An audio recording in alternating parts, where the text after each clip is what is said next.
ہم زمانے غیبت میں رہتے ہیں، ہمیں خیر کی تلاش ہے، صبح خیر ایک دوسرے کو کہتے ہیں، سوتے وقت شب خیر کہتے ہیں، سب کو خیر کی تلاش ہے۔ قرآن میں آواز آئی انہ لحب الخیر لشدید، انسان خیر کا دیوانہ ہے۔ کسی نے دولت میں خیر کو دیکھا اسی کے پیچھے چلا گیا، کسی نے سفارت میں خیر کو دیکھا اسی کے پیچھے چلا گیا، کسی نے وزارت میں خیر کو دیکھا اسی کے پیچھے چلا گیا، کسی نے شہوت اور لذت میں خیر کو دیکھا اسی کے پیچھے چلا گیا۔ مگر اے انسان خیر کیا ہے؟ قرآن کی آواز آئی بقیت اللہ خیر لکم، اگر تمہیں خیر ملے گا تو زمانے کے امام کے در سے ملے گا۔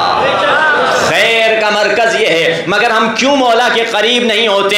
کیوں؟ ہمارے گناہ ہیں۔ ہم کیوں گناہ کرتے ہیں؟ کیونکہ ہم جذباتی فیصلہ کرتے ہیں، عقل سے فیصلے نہیں کرتے۔ ہمارے اکثر فیصلے جذباتی ہوتے ہیں۔ جذبات کیوں اللہ نے دیے؟ جذبات اچھے ہیں، یہ جذبات آپ کو یہاں لے کر آتے ہیں، جذبات کی وجہ سے محبتیں ہیں، جذبات کی وجہ سے دشمن اہل بیت سے نفرتیں ہیں، مگر یہی جذبات کو شیطان یوٹیلائز کرتا ہے، ہمیں جذبات کے ذریعے سے گناہ میں لذت ہے گناہ کی طرف لے کر جاتا ہے، شہوت کی طرف جذبات کے ذریعے سے لے کر جاتا ہے۔ ایک خاتون چیختی آئی، یا رسول اللہ مجھ سے گناہ کبیرہ ہو گیا ہے۔ کیا گناہ ہو گیا ہے؟ مجھ سے زنا جیسا گناہ کبیرہ ہو گیا۔ پھر زنا کے بعد جو بچہ پیدا ہوا میں نے اس کو قتل کر دیا، وہ قتل جیسا بڑا گناہ میں نے کیا۔ پھر اس بچے کی لاش کو میں نے سرکے میں ملا دیا، پھر میں نے وہ سرکہ لوگوں کو کھلا دیا، لوگوں کو حرام الگ سے کھلایا، زنا الگ سے کیا، قتل الگ سے کیا، 3 بڑے گناہ۔ یا رسول اللہ کیا میری توبہ ہو سکتی ہے؟ رسول نے کہا میں توبہ بعد میں بتاؤں گا، پہلے تمہیں یہ بتاؤں کہ تو نے یہ سارے گناہ کیے کیوں،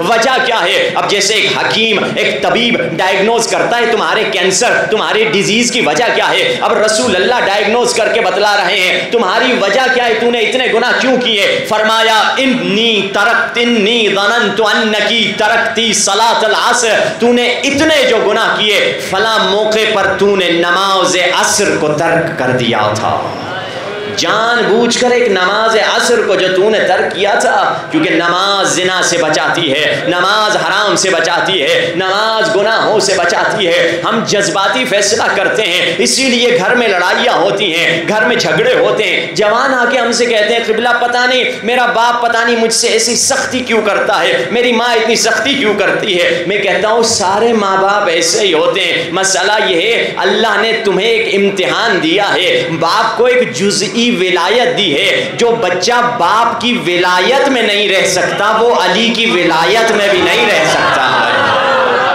یہ جزوی ولایت ہے، جو باپ کی تو جزئی اطاعت نہیں کر سکتا تو امام زمانہ کی کہاں سے اطاعت کرے گا؟